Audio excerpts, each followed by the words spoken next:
guys, perkenalkan nama saya Putri Rahayu dengan NIM 1062324. Dibuatnya video ini untuk memenuhi tugas UTS mata kuliah Filsafat Hukum Islam, dan saya juga berterima kasih kepada Bapak Muhammad Zaki SAG MAG selaku dosen pengampu mata kuliah Filsafat Hukum Islam. Nah, di sini saya akan menjabarkan dua materi. Yang pertama itu adalah materi tentang pendekatan atau metode filsafat atau studi filsafat hukum Islam, yaitu ada bayani, burhani, irfani. Terus materi keduanya itu adalah tentang ragam pendekatan studi filsafat hukum Islam menurut teori kebenaran. Nah, sebelum saya menjabarkan kedua materi yang saya sebutkan tadi, saya akan menggunakan penutup mata. Oke.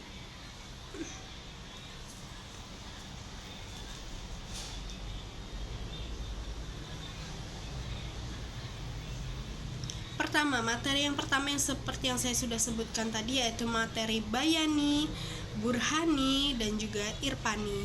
Materi yang pertama adalah bayani. Teori ini atau pendapat ini atau teori ini berpandangan bahwa menggunakan landasannya itu adalah Al-Quran, di mana metode ini menghasilkan dua ilmu. Yang pertama itu adalah ilmu kalam sama ilmu fikih. Nah, tapi dalam penggunaan teori ini atau metode ini perlu diperhatikan bahwa seseorang bukan hanya menafsirkan Al-Quran itu secara teks, tetapi mereka juga harus memiliki pola pikir keterbukaan keberagaman, di mana jika metode ini digunakan tanpa adanya keterbukaan pemikiran antara keberagaman itu sendiri, maka bukannya menghasilkan ilmu yang baru atau ilmu-ilmu baru, tapi malah membuat pemikiran kita menjadi kaku dan tidak bisa toleran terhadap metode ataupun cara-cara lain atau hukum-hukum lain selain hukum yang ada di Al-Quran itu sendiri. Yang kedua itu adalah pendekatan atau metodenya dari burhani. Berbeda dengan bayani yang menitik beratkan kepada Al-Quran, maka burhani ini menitik beratkan pada runtutan kejadian atau proses atau pola pikir atau logikanya seseorang. Jadi titik beratnya adalah logikanya seseorang atau logis pemikirannya. Nah, dari pendekatan ini maka dihasilkanlah tiga ilmu. Ilmu pertama itu ada ilmu biologi, ilmu fisika, dan juga ilmu kimia. Selanjutnya ada yang namanya terakhir yaitu ada namanya teori irfani. Apa sih yang membedakan antara bayani, burhani, dan juga irfani? Teori irfani ini adalah teori yang menitik beratkan kepada intuisi. Apa itu intuisi? Intuisi adalah spiritual keagamaan.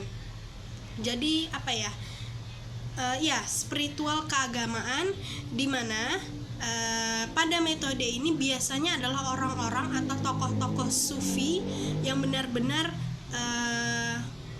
sebenarnya juga menggunakan logika pada metode ini, cuman logika itu digunakan untuk menjabarkan perjalanan spiritual itu sendiri, sedangkan perjalanan spiritual itu digunakan untuk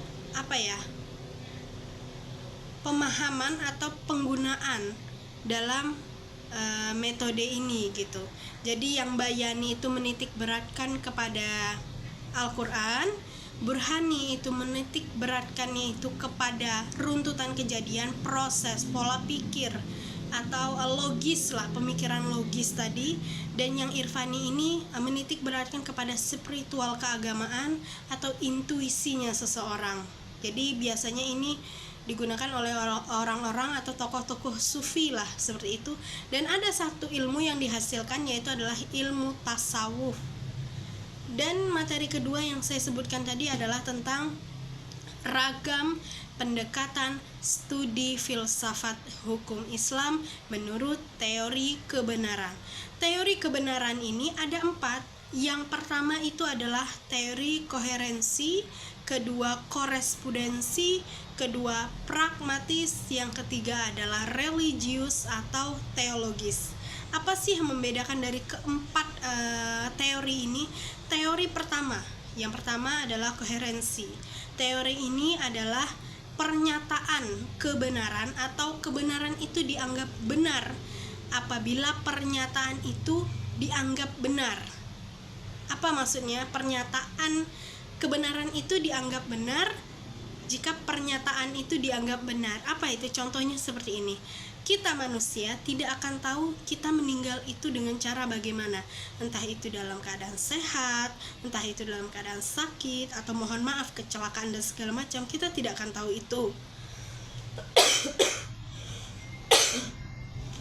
Selanjutnya ada yang namanya teori korespondensi ya.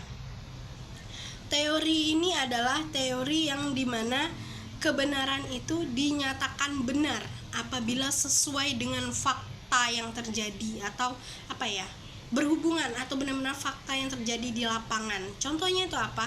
Misal gini, Indonesia akan memindahkan ibu kotanya ke ibu kota baru, yaitu ibu kota Nusantara atau IKN. Kan itu kebenaran yang benar adanya atau sesuai faktanya bahwa ibu kota Indonesia itu benar akan pindah gitu. Itu adalah teori dari teori kebenaran korespondensi. Yang selanjutnya yang ketiga nih, yaitu adalah teori kebenaran pragmatis. Apa sih yang membedakan dari kedua materi itu tadi? Kalau yang pertama itu adalah pernyataan kebenaran, baru dianggap benar itu kebenarannya. Yang kedua tadi menitik beratkan kepada faktanya di lapangan itu benar atau tidak, seperti itu. Yang ketiga ini menitik beratkan pada manfaatnya. Apa sih yang dimaksud dengan manfaatnya? Kebenaran itu akan dianggap benar apabila memiliki faedah atau manfaatnya bagi orang banyak.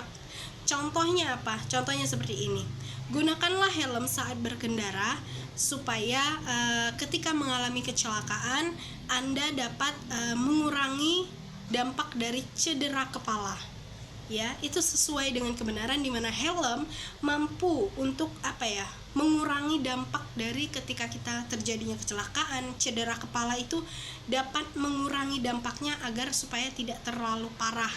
Jadi itu adalah teori kebenaran yang ada faedahnya atau manfaatnya.